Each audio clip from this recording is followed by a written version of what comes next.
Boa noite a todos.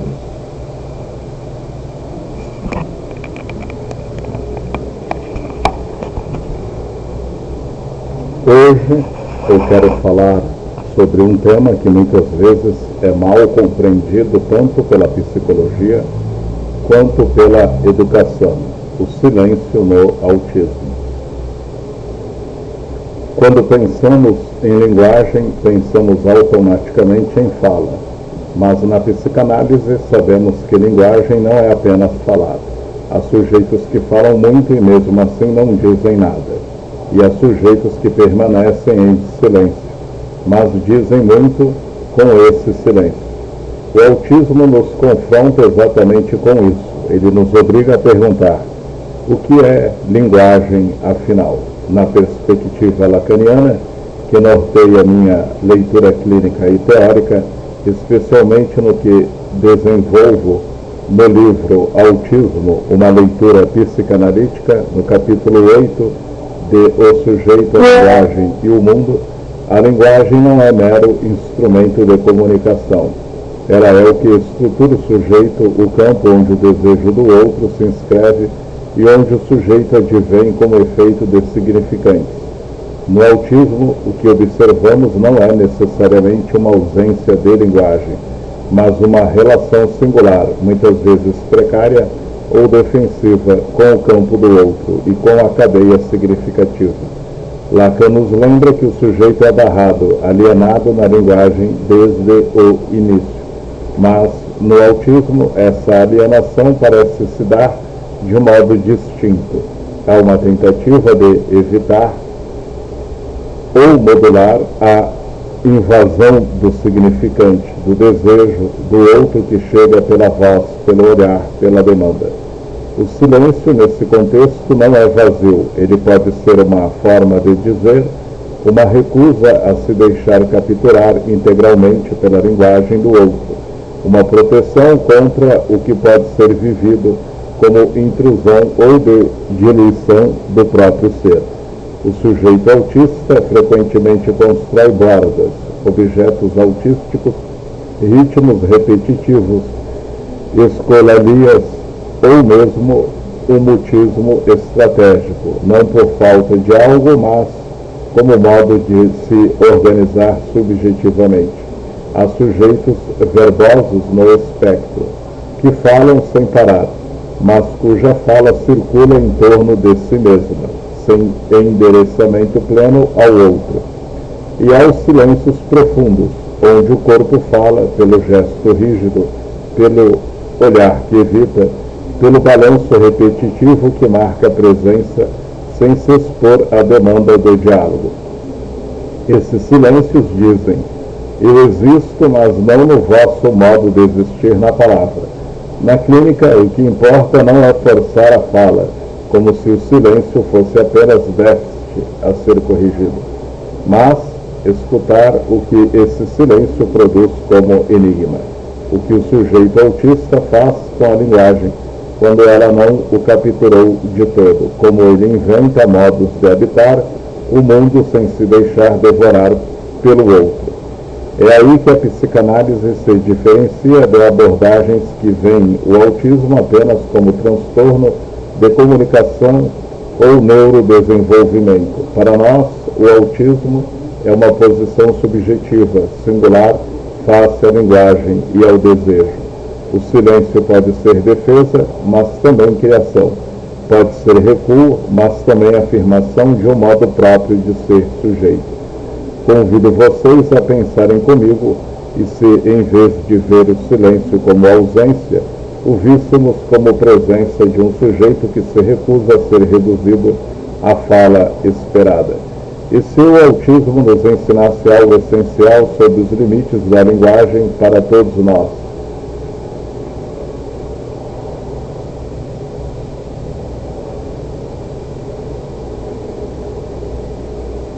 Chegamos agora ao segundo ponto desta reflexão: o erro comum, reduzir o autismo a déficit. Grande parte das abordagens contemporâneas, especialmente as comportamentais, As neurocientíficas e muitas intervenções educacionais e reabilitadoras tratam o autismo apenas como déficit de comunicação, atraso de linguagem, falha social. Essas visões partem de uma premissa: o autismo seria uma falha no desenvolvimento típico, um buraco a ser preenchido, um atraso a ser recuperado, uma incapacidade a ser compensada por treinamentos intensivos, reforços positivos ou estimulações sensoriais. O objetivo, muitas vezes, é normalizar o sujeito, fazê-lo falar com os outros, interagir como os outros, desejar como os outros. Mas a psicanálise faz uma pergunta radicalmente diferente. Ela não pergunta o que falta nesse sujeito. Ela pergunta que relação esse sujeito tem com a linguagem. Porque o autismo não é simplesmente falta de linguagem, é uma forma singular de relação com ela. Na leitura lacaniana que desenvolvo no livro Autismo, uma leitura psicanalítica, especialmente no capítulo 8, o sujeito autista não está ausente da linguagem, ele está em uma posição particular diante dela. Lacan nos ensina que todo sujeito humano é constituído pela linguagem, mas também alienado por ela. O sujeito é efeito do significante, barrado pelo outro. No entanto, no autismo, essa alienação parece se dar de modo distinto, muitas vezes mais defensivo ou evitativo. O que vemos clinicamente não é um vazio linguístico, mas uma recusa ou uma modulação particular da entrada no campo do outro. O significante não chega da mesma forma. Ele pode ser vivido como invasão, como algo que ameaça a consistência do corpo ou do eu. Daí surgem as bordas autísticas, os objetos que o sujeito manipula repetidamente, as escolarias que circulam sem endereçamento pleno, os ritmos sensoriais que servem de envelope, os silêncios que protegem. Reduzir isso a déficit é ignorar a dimensão subjetiva. O autista não falta linguagem, ele a habita de outro modo. Às vezes a fala é abundante, mas gira em torno de si mesma, sem se deixar capturar pela demanda do outro. Outras vezes o silêncio ou o mutismo é uma escolha, não uma incapacidade, mas uma estratégia para modular a proximidade do desejo alheio, para evitar ser devorado pelo significante que vem do outro. Na clínica psicanalítica não se trata de corrigir o déficit impondo uma norma comunicacional, trata-se de escutar que lugar o sujeito ocupa na linguagem, como ele se defende da invasão do gozo que pode chegar pela voz, pelo olhar, pela expectativa social, que invenções subjetivas ele produz para existir nesse encontro precário com o outro. É por isso que a psicanálise resiste à medicalização totalizante do autismo como mero transtorno de neurodesenvolvimento. Para nós, o autismo é uma estrutura singular de relação com a linguagem, com o desejo e com o gozo. Reconhecer isso não é negar as dificuldades. Elas são reais e muitas vezes intensas, mas é recusar reduzi-las a um menos que deve ser preenchido a tal ponto que, em vez de ver o autismo como falha, o visto como um testemunho da contingência da linguagem para todos nós, como um lembrete de que ninguém entra na linguagem sem custo, sem perda, sem defesa. Convido vocês a continuarmos essa reflexão. O que pensam sobre essa diferença entre déficit e posição subjetiva singular? Estou aberto às questões e aos comentários de vocês.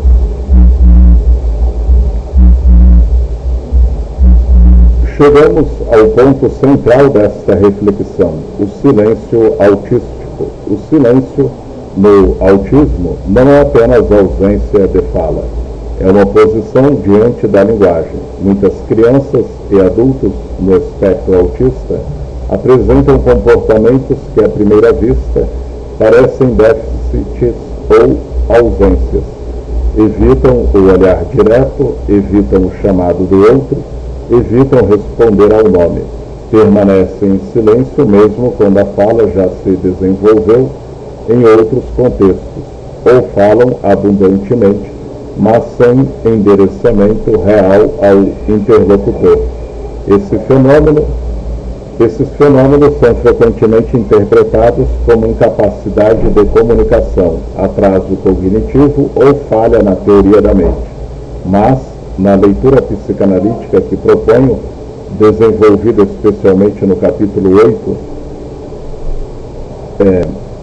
do livro Autismo, uma leitura psicanalítica, esses comportamentos não indicam incapacidade, indicam algo muito diferente, uma recusa ou defesa diante da invasão da linguagem.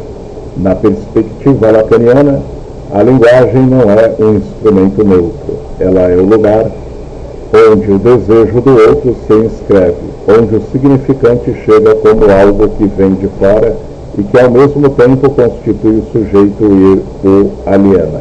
Todo sujeito humano sofre essa alienação primordial. O sujeito é falado antes de falar. Mas, no autismo, essa chegada do significante parece se dar de um modo particularmente traumático ou ameaçador. A voz do outro, o olhar do outro, o chamado pelo nome. Tudo isso pode ser vivido não como convocação ao desejo, mas como invasão, como algo que penetra sem mediação, que desorganiza o corpo, que ameaça a consistência do eu. O significante não é recebido como promessa de reconhecimento, mas como risco de diluição, de perda de limites, de encontro com um gozo que não encontra borda. Daí o silêncio como posição subjetiva. Não é um não consigo falar.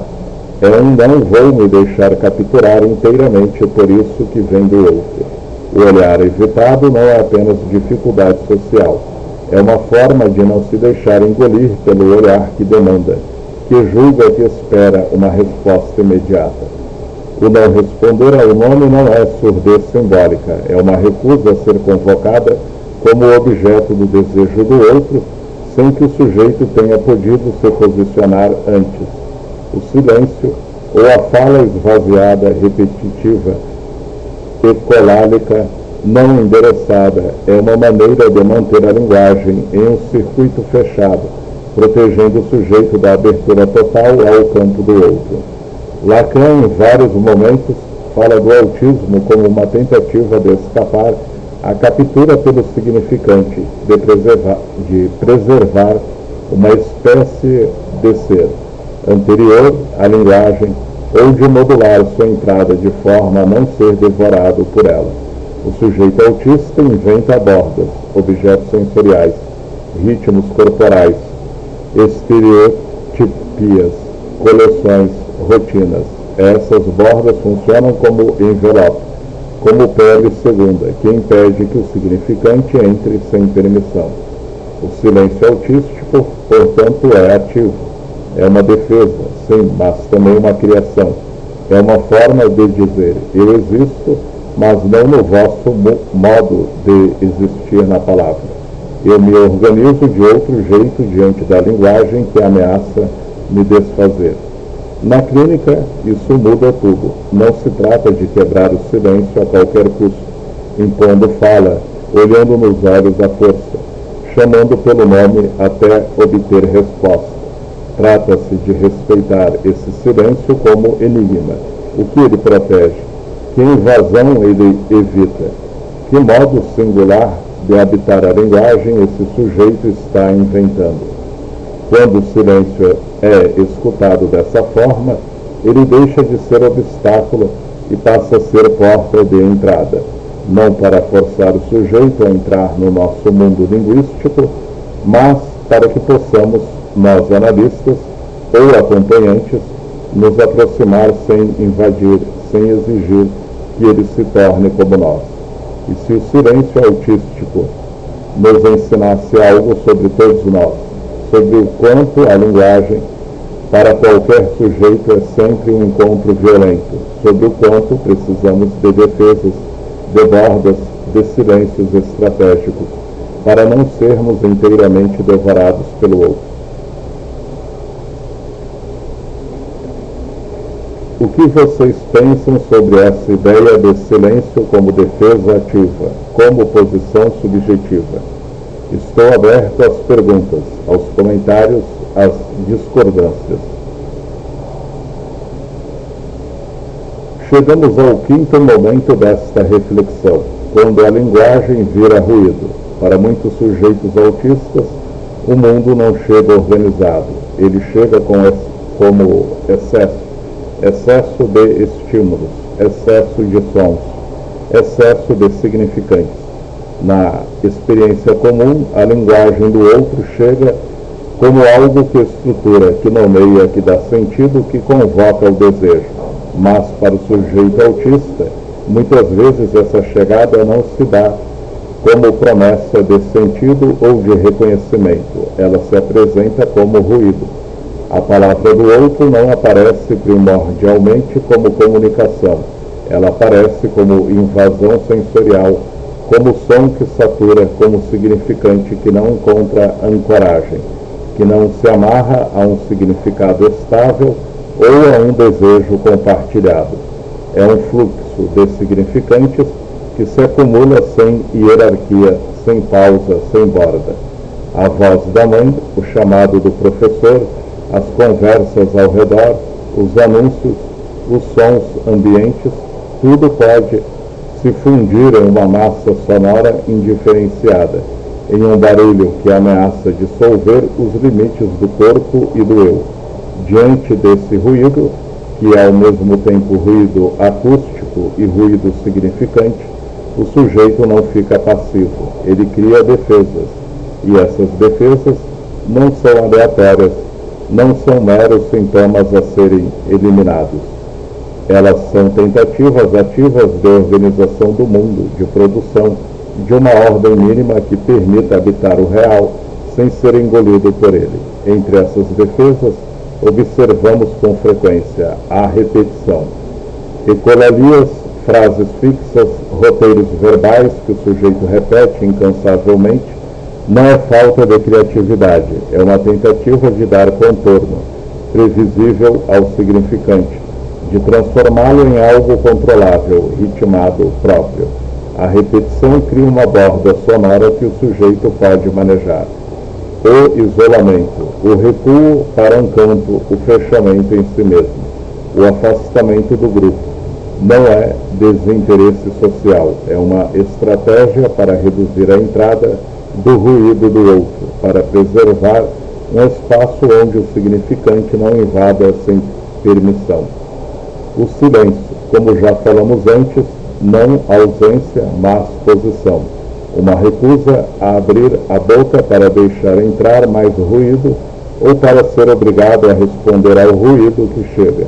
O silêncio delimita, aqui o fluxo para. As estereotipias e comportamentos sensoriais repetitivos. Balançar o corpo, agitar as mãos, bater objetos, girar, tocar texturas específicas. Essas ações não são tiques nem sentidos, são operações corporais que produzem ritmo. Propriocepção, envelope sensorial, uma espécie de autoencontro que contrabalança o excesso que vem de fora. Na leitura psicanalítica que desenvolvo no livro Autismo, uma leitura psicanalítica, especialmente no capítulo 8, essas defesas são compreendidas como construções subjetivas, diante de um real que se apresenta sem véu simbólico suficiente. O sujeito autista não dispõe, em muitos casos, da mesma trama simbólica que filtra e organiza o gozo para o neurótico. O significante não amarra o gozo, ele o deixa solto em excesso. Daí a necessidade de bordas reais, objetos, ritmos, silêncios, repetições que funcionam como suplências, como tentativas de fazer existir um limite onde o simbólico não o forneceu de modo pleno. Essas defesas, portanto, não devem ser vistas como obstáculos a serem removidos para liberar a linguagem normal. Elas são o que o sujeito tem para se organizar. Quando respeitadas e escutadas, elas podem se tornar ponto de partida para uma relação singular com o outro. Não uma relação neuronormativa, mas uma relação possível mediada por essas invenções. Na clínica, o desafio é não invadir essas defesas como se fossem patologias, mas aproximar-se delas com cuidado. Qual ruído elas tentam organizar? Que excesso elas tentam bordear? Que pequeno espaço de existência elas conseguem preservar? E se essas defesas nos lembrassem algo de essencial sobre todos nós? Que ninguém suporta o ruído do mundo sem bordas, que a linguagem para qualquer sujeito é sempre um excesso que precisa ser filtrado, ritmado, silenciado em partes. O que vocês sentem ou pensam ao ouvir que o silêncio, a repetição ou isolamento podem ser formas de organização subjetiva diante do ruído do mundo? Estou aberto às perguntas, às partilhas, às discordâncias.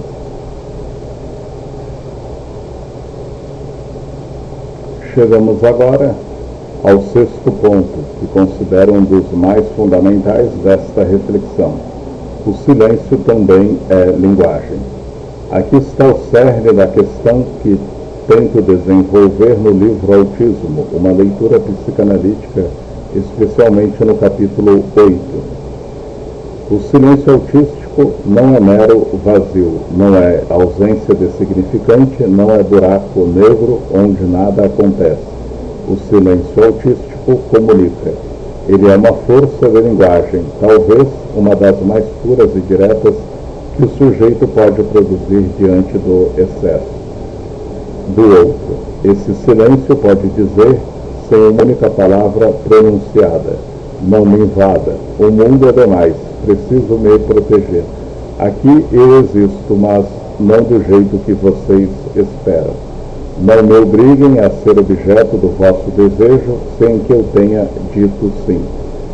Ele fala com a recusa do olhar, com o corpo que se fecha, com a ausência de resposta ao chamado pelo nome, com o mutismo que se mantém mesmo quando a capacidade fonatória está preservada. É uma enunciação negativa, mas enunciação mesmo assim. Uma maneira de marcar posição no campo do outro, sem se deixar capturar inteiramente por ele. Na perspectiva lacaniana, a linguagem é sempre o lugar do outro, o lugar onde o desejo do outro se inscreve e onde o sujeito se constitui como barrado. Mas o sujeito autista frequentemente se posiciona de modo a não se deixar alienar por completo nessa cadeia. O silêncio é uma das formas mais potentes dessa recusa ou dessa modulação.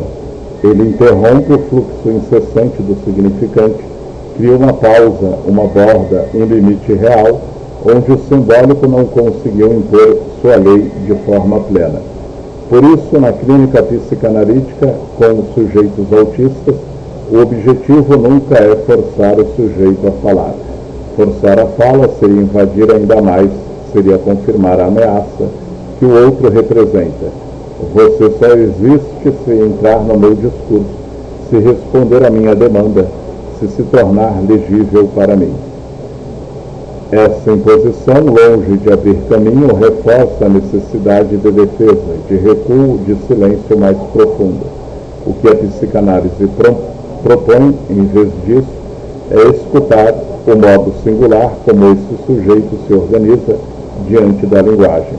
Escutar o silêncio como fala, escutar o que ele protege, escutar o que ele constrói como esse silêncio, um espaço próprio, uma consistência mínima, uma forma de existir, sem ser devorado pelo gozo que chega pela voz, pelo olhar, pela expectativa social. Na prática clínica, isso significa respeitar o tempo do sujeito sem pressionar por respostas imediatas. Não interpretar o silêncio como resistência patológica a ser vencida, mas como mensagem a ser recebida. Permitir que o sujeito use suas bordas, objetos, ritmos, repetições como mediadores iniciais do encontro. Oferecer uma presença que não demande, que não invada, que esteja lá sem existir, que o silêncio seja preenchido. Esperar que, eventualmente, se o outro se mostrar menos ameaçador, menos invasivo, o sujeito possa modular sua defesa e deixar entrar alguma palavra, algum endereçamento, mas sempre no seu ritmo, no seu modo singular. Porque o silêncio autístico nos lembra algo essencial. A linguagem, para ser habitável, precisa de pausas, de silêncios. Nenhum sujeito entra na linguagem sem custo. O neurótico tem suas próprias defesas, sintomas significantes, mestres, fantasias. O autista tem as suas, e o silêncio é uma delas, talvez a mais radical. E se escutássemos esse silêncio não como fracasso, mas como um testemunho da dignidade subjetiva, como uma afirmação, eu sou mesmo sem falar com vocês, como um convite a repensarmos o que significa comunicar e ser sujeito no encontro com o outro. Esse ponto, para mim, é o coração de toda a leitura psicanalítica do autismo. O silêncio não é o oposto da linguagem. Ele é uma de suas faces mais profundas. O que ressoa em vocês ao pensar o silêncio como uma forma de linguagem, como uma enunciação protetora. Estou aberto às perguntas, às reflexões, aos afetos que isso possa despertar. Chegamos ao sétimo ponto que nos leva diretamente ao coração da prática. A clínica psicanalítica com autismo. Na clínica, com sujeitos autistas, algo curioso e muitas vezes surpreendente para quem vem de uma formação mais clássica. Acontece, o analista precisa, paradoxalmente, falar menos, interpretar menos, invadir menos. O que o sujeito autista demanda, em primeiro lugar, não é uma interpretação brilhante, nem uma intervenção verbal constante, nem mesmo uma presença falante excessiva. Ele demanda, antes de tudo, um espaço seguro diante da presença do outro, um espaço onde o outro não chegue como ameaça de invasão, de demanda insaciável, de gozo que satura sem borda. Muitas vezes, o analista que tenta fazer funcionar a palavra a todo custo, insistindo em perguntas, em olhares diretos, em interpretações precoces, acaba reforçando exatamente o que o sujeito mais teme. A chegada do significante como algo que penetra sem permissão, que desorganiza, que exige uma resposta imediata. O silêncio se aprofunda ao recuo e o recuo aumenta, as bordas se fecham ainda mais. Por isso, a posição do analista na clínica psicanalítica com autismo tende a ser outra, uma presença discreta, paciente que não demanda, que não preenche o silêncio à força, que não interpreta tudo o que vê como mensagem cifrada a ser decifrada. O analista se coloca como um fundo neutro, um envelope que permite ao sujeito experimentar a presença do outro sem ser devorado por ela. E, com frequência, o primeiro vínculo não se faz com palavras. Ele se faz com algo que pertence ao mundo do sujeito. Um objeto que o sujeito traz, manipula, gira, alinha e que o analista pode, aos poucos, tocar ou acompanhar sem roubar. Um som repetido, uma escolalia, um ruído que o sujeito produz e que o analista pode ecoar sutilmente sem transformar em demanda de diálogo. Um desenho traçado repetidamente, um traço que o analista observa sem comentar de imediato, deixando que o ato de traçar já seja um endereço mínimo. um movimento repetido, um balanço, uma agitação das mãos, um ritmo corporal que o analista pode acompanhar com o próprio corpo em ressonância sem palavras que interrompam. Esses elementos, objetos, sons, traços, ritmos, funcionam como mediadores iniciais. Eles são as primeiras pontes possíveis entre o sujeito e o outro, porque não exigem que o sujeito abandone suas bordas de imediato. São formas de existir no encontro sem se deixar capturar inteiramente pela cadeia significante verbal. Na leitura que desenvolvo no livro Autismo, uma leitura psicanalítica, especialmente no capítulo 8, a clínica começa a partir do mundo do sujeito e não do mundo do terapeuta. Isso significa a partir do que o sujeito já tem como suplência, suas bordas autísticas, suas repetições, seus silêncios, seus objetos. Não impor um protocolo de normalização linguística ou social. Aceitar que o desejo do analista não pode ser o motor principal do encontro. O que move é o enigma do sujeito que é sua maneira singular de se defender e de se organizar. Permitir que o vínculo se construa lentamente, muitas vezes em silêncio compartilhado, em presença sem palavra, em gestos mínimos que vão criando confiança de que o outro pode existir sem invadir. É uma clínica que espera ativa. É uma clínica de espera ativa. Espera de que o sujeito, sentindo-se menos ameaçado, possa modular sua defesa e deixar entrar no seu tempo algum endereçamento, alguma palavra, algum desejo dirigido ao outro.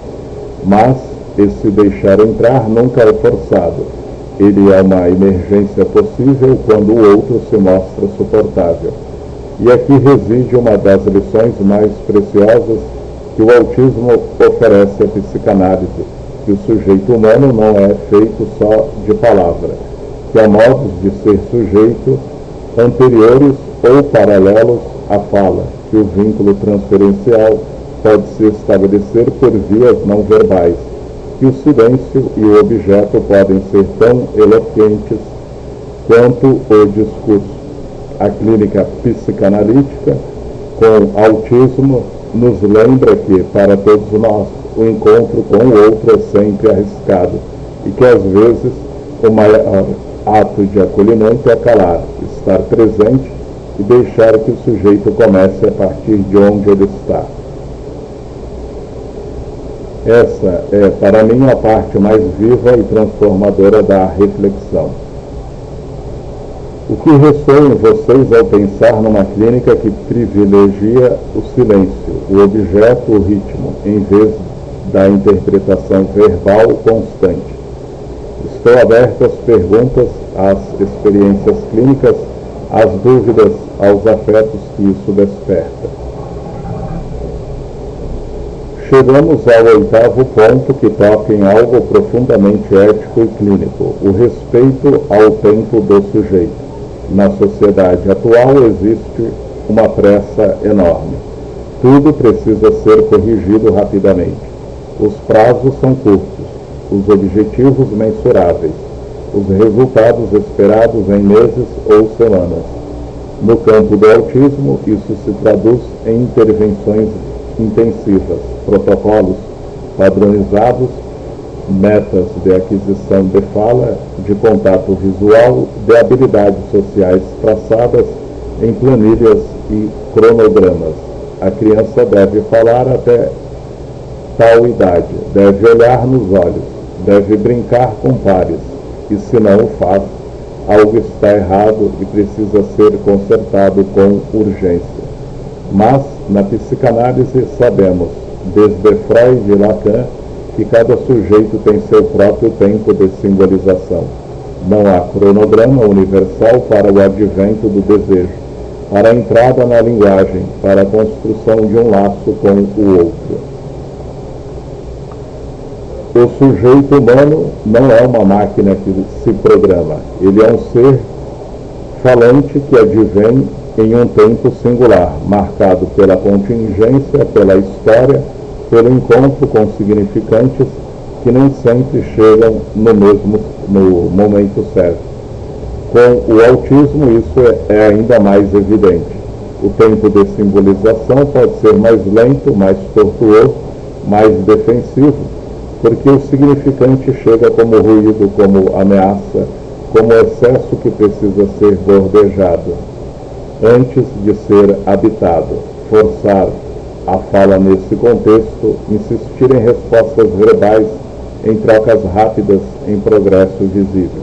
Frequentemente produz o efeito contrário, mais fechamento. O sujeito se retrai ainda mais, reforça suas bordas, aprofunda o silêncio, intensifica as repetições ou os isolamentos. Porque a pressa do outro confirma a invasão.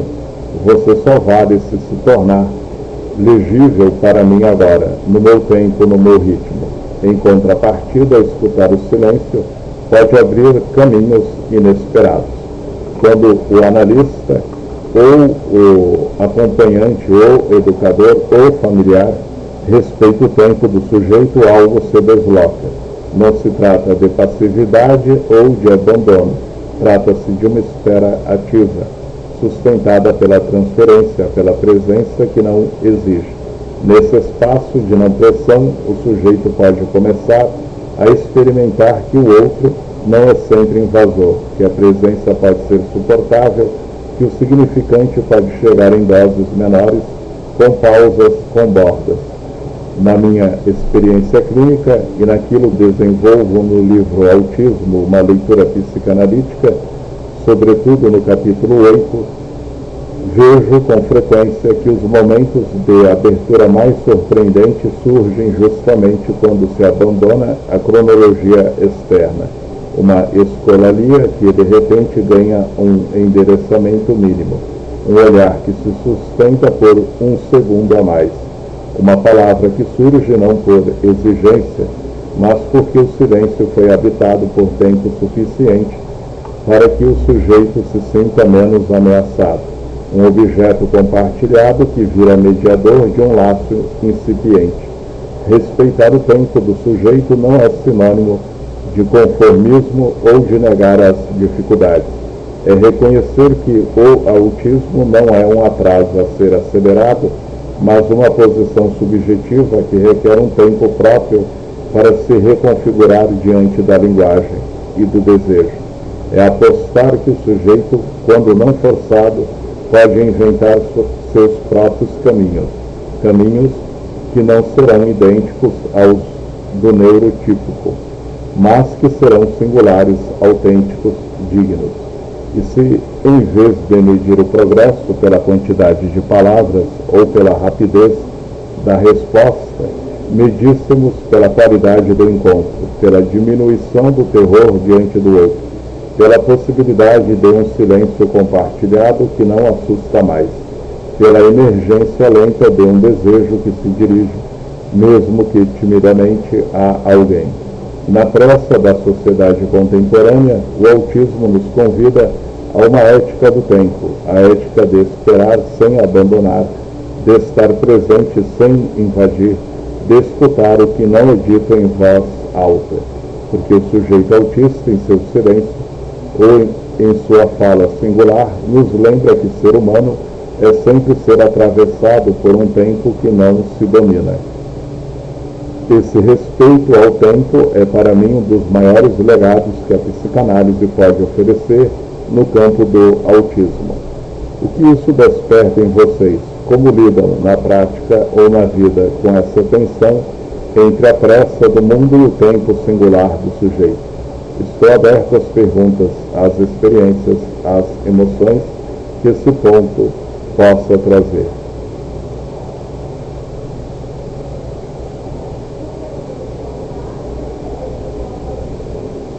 Chegamos ao nono ponto, que aprofunda ainda mais o que já vimos sobre o silêncio. O silêncio como defesa. O silêncio no autismo pode funcionar de um modo muito concreto e muitas vezes vital, como proteção psíquica, organização sensorial, barreira contra o excesso do outro, ou seja, o silêncio não é apenas ausência, ele pode ser uma estratégia de sobrevivência psíquica. Na perspectiva lacaniana que desenvolvo no livro Autismo, uma leitura psicanalítica, particularmente no capítulo 8, o sujeito humano é sempre confrontado com o real do gozo, que chega sem filtro pelo outro. No neurótico, o simbólico e o imaginário tecem uma trama que modera esse gozo, que o torna suportável, que o transforma em desejo.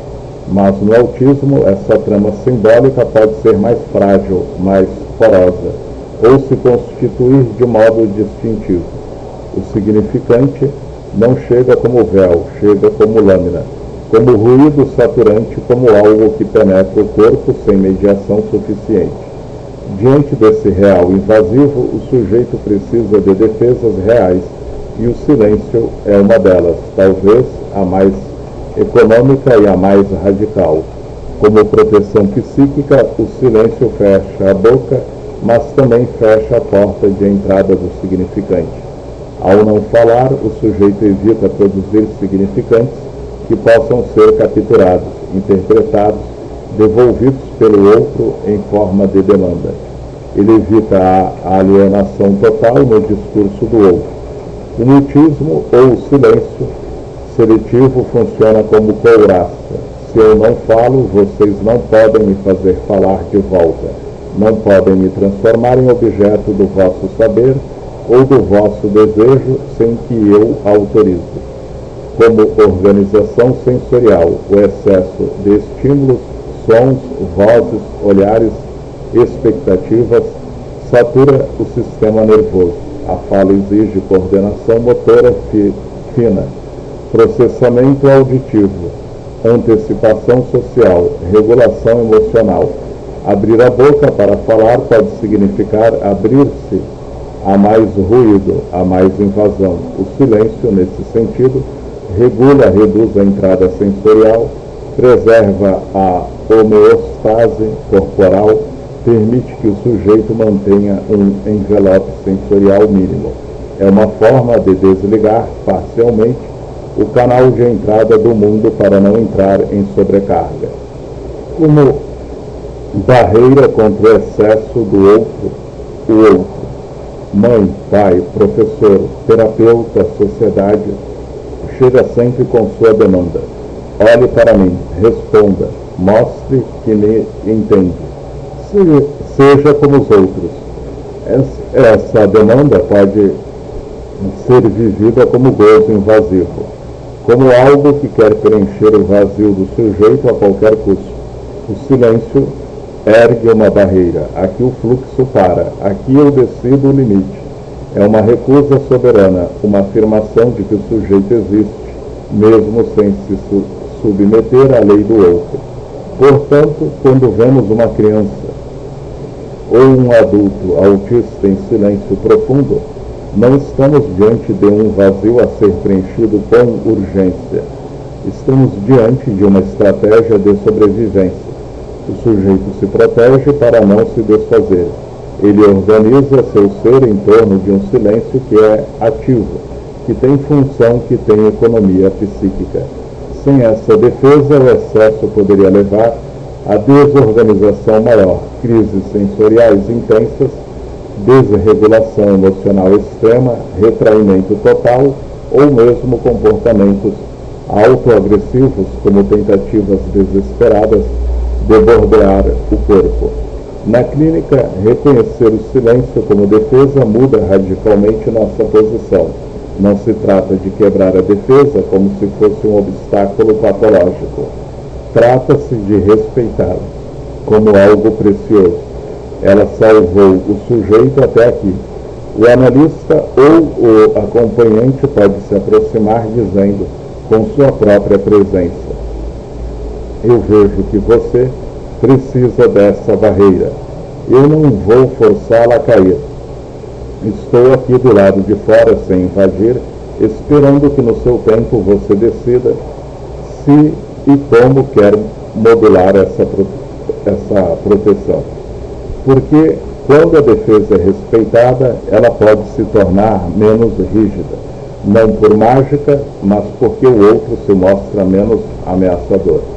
E aí talvez surja um som, uma palavra, um olhar sustentado. Não porque o sujeito melhorou, mas porque o silêncio cumpriu sua função protetora e agora pode ser compartilhado, em parte, com alguém que não o viola. O silêncio como defesa nos ensina algo doloroso e belo. Para alguns sujeitos, sobreviver já é uma vitória. E sobreviver no silêncio é uma forma legítima, digna de ser sujeito. Esse ponto, para mim, é um dos que mais tocam a ética da escuta. O que isso evoca em vocês? Como reconhecem na vida ou na clínica? O silêncio como algo que protege, em vez de algo que falta? Estou aberto às perguntas, às partilhas, às discordâncias.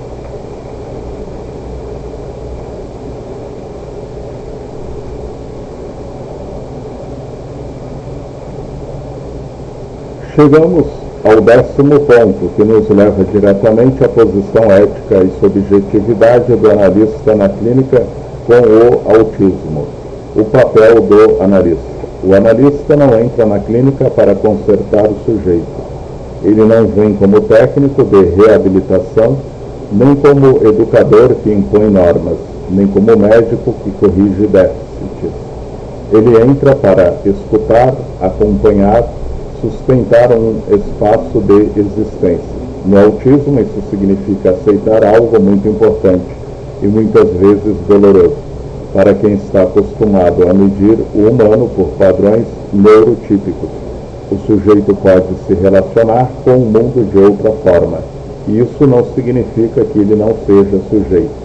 Na perspectiva lacaniana que sustento no livro Autismo, uma leitura psicanalítica, especialmente no capítulo 8, o sujeito não é definido pela quantidade de palavras que pronuncia, pela intensidade de contato visual, pela fluidez das interações sociais ou pela adesão às normas implícitas do desejo do outro. O sujeito é efeito do significante, barrado, desejante, mesmo quando esse desejo se manifesta em silêncios profundos, em ritmos repetitivos, em objetos que circulam como bordas, em olhares que desviam para preservar a consciência do eu. O analista, portanto, não pode se colocar na posição de quem sabe o que o sujeito deve ser. Ele não pode entrar com a fantasia de que o autismo é um enigma a ser resolvido pela norma, um buraco a ser preenchido pela fala correta, uma falha a ser compensada por intervenções que normalizem. Essa posição seria invasiva. Seria uma forma de gozo, o gozo de fazer o outro se submeter ao próprio ideal. Em vez disso, o analista se coloca como causa de desejo possível, mas sem impor o seu desejo. Ele sustenta um espaço onde o sujeito autista possa existir sem ser obrigado a se tornar como nós. Um espaço onde o silêncio não é interpretado como resistência ou como falta, mas como posição subjetiva legítima. O objeto autístico, ou brinquedo gerado à sequência repetida, o som ecolálico, não é visto como sintoma a ser extinto, mas como suplência, como invenção que permite ao sujeito bordear o real. A ausência de fala não é vivida como fracasso do encontro, mas como convite a outro tipo de laço. Laço por presença, por ritmo compartilhado, por espera sem cobrança. O analista aceita que o desejo do sujeito pode não passar pela palavra articulada e ainda assim ser desejo, ainda assim ser humano. Isso exige do analista uma renúncia. Renunciar à ilusão de que o progresso se mede pela fala. Renunciar ao prazer narcísico de fazer o sujeito falar. Renunciar à pressa de ver resultados visíveis. Exige uma paciência que não é passividade, mas sustentação ativa. Estar lá sem invadir, escutar o que não é dito, acompanhar, o que o sujeito já faz para se organizar. Sustentar que ele é sujeito mesmo quando não se parece com o que a sociedade espera de um sujeito. Na clínica vejo com frequência que, quando o analista aceita verdadeiramente essa alteridade, que o sujeito autista se relaciona com o mundo de outra forma, algo se abre, não necessariamente a fala abundante, mas um endereçamento mínimo, um olhar que se demora, um gesto que responde, uma ecolalia que ganha um destinatário, um silêncio que se torna compartilhado em vez de isolado. Esses pequenos deslocamentos surgem não porque o sujeito foi consertado, mas porque o outro se mostrou menos ameaçador, menos devorador, mais suportável. E aqui está o ponto mais radical, aceitar que o sujeito autista é sujeito pleno, mesmo em seu silêncio, mesmo em sua repetição, mesmo em sua recusa. É também aceitar que o humano não se resume ao neurotípico. É abrir a possibilidade de que haja múltiplas formas de ser sujeito, múltiplas maneiras de habitar a linguagem, múltiplas defesas diante do desejo do outro, e que todas elas são dignas de escuta. O analista, nesse sentido, não cura o autismo. Ele acompanha um sujeito que já encontrou modos de sobreviver e de existir, e tenta, com sua presença, tornar esse modo menos solitário, menos defensivo, mais habitável. Esse ponto, para mim, resume a ética da psicanálise aplicada ao autismo. Não normalizar, mas sustentar a singularidade. O que isso desperta em vocês? Como vem na prática ou na teoria o papel do analista como sustentador de um espaço onde o sujeito pode ser de outra forma? Estou aberto às perguntas, às reflexões, às discordâncias, aos afetos que isso possa mobilizar.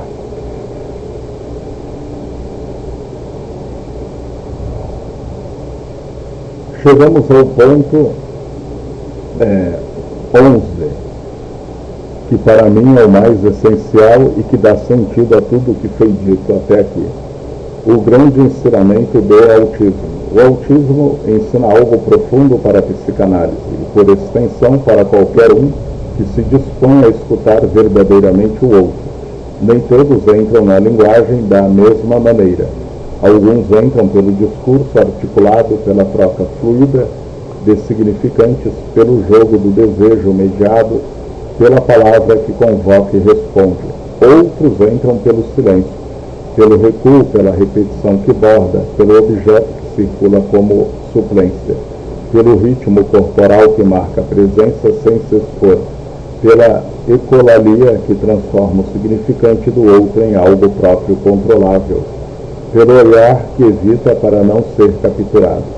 E isso não é uma deficiência no sentido de menos ser, é uma entrada singular, uma via alternativa, uma posição subjetiva que questiona o que consideramos normal na relação com a linguagem. Talvez devêssemos perguntar menos: por que ele não fala? Quando ele vai falar?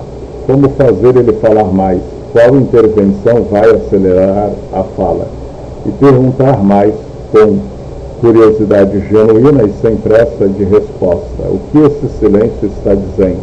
O que essa recusa protege? O que esse objeto autístico está sustentando? O que essa repetição organiza no real que chega sem véu? Que modo de ser sujeito esse silêncio está inventando diante do outro invasivo? Que desejo, mesmo que mínimo, mesmo que torto, pode emergir se o silêncio for escutado em vez de preenchido. Na leitura lacaniana que desenvolvo no livro Autismo, uma leitura psicanalítica, especialmente no capítulo 8,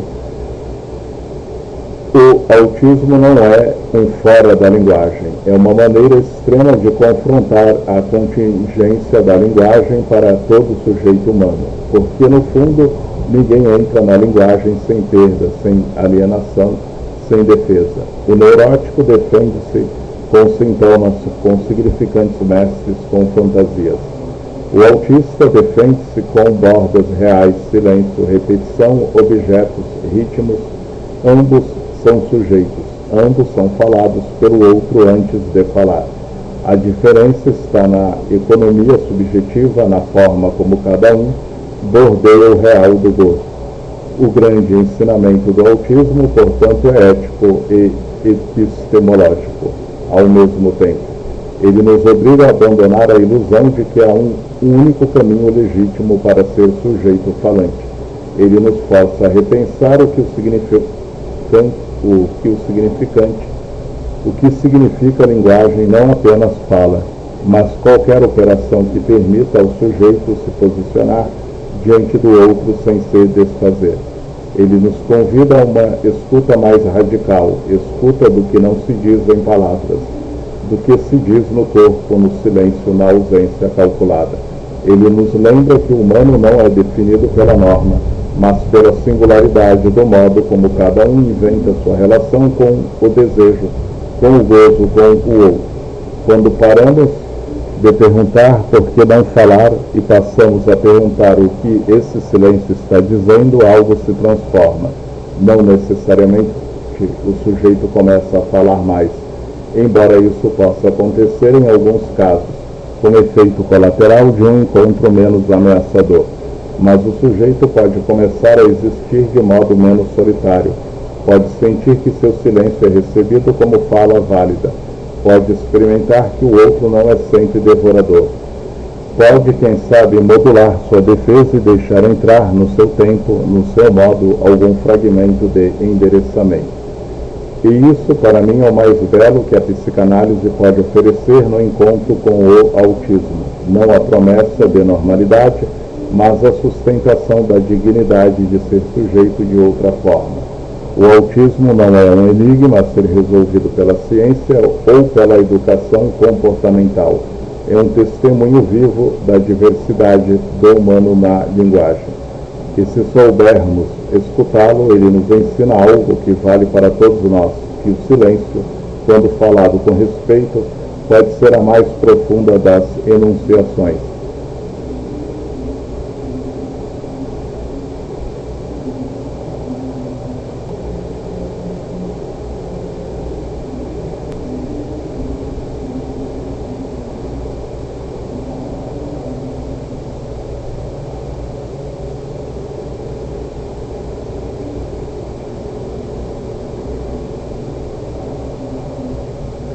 Chegamos ao encerramento desta reflexão, ao ponto 12 que fecha o círculo e ao mesmo tempo deixa aberto, porque o autismo nos ensina nunca se fecha completamente.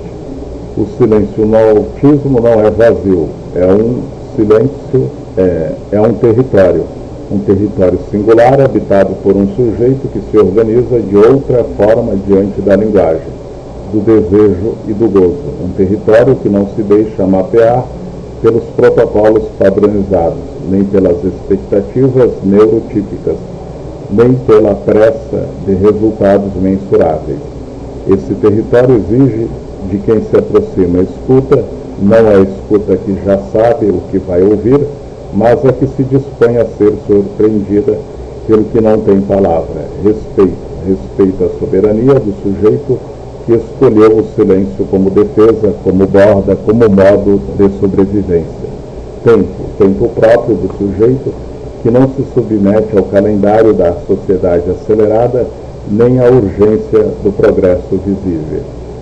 E, sobretudo, ética clínica, uma ética que recusa a colonização do outro, que renuncia ao gozo de fazer falar, que aceita que o humano pode ser de múltiplas maneiras e que nenhuma delas é menos digna. A psicanálise, quando fiel a si mesma, não tenta colonizar esse território. Ela não chega com bandeiras de normalidade, nem com ferramentas de correção, nem com promessas de integração total.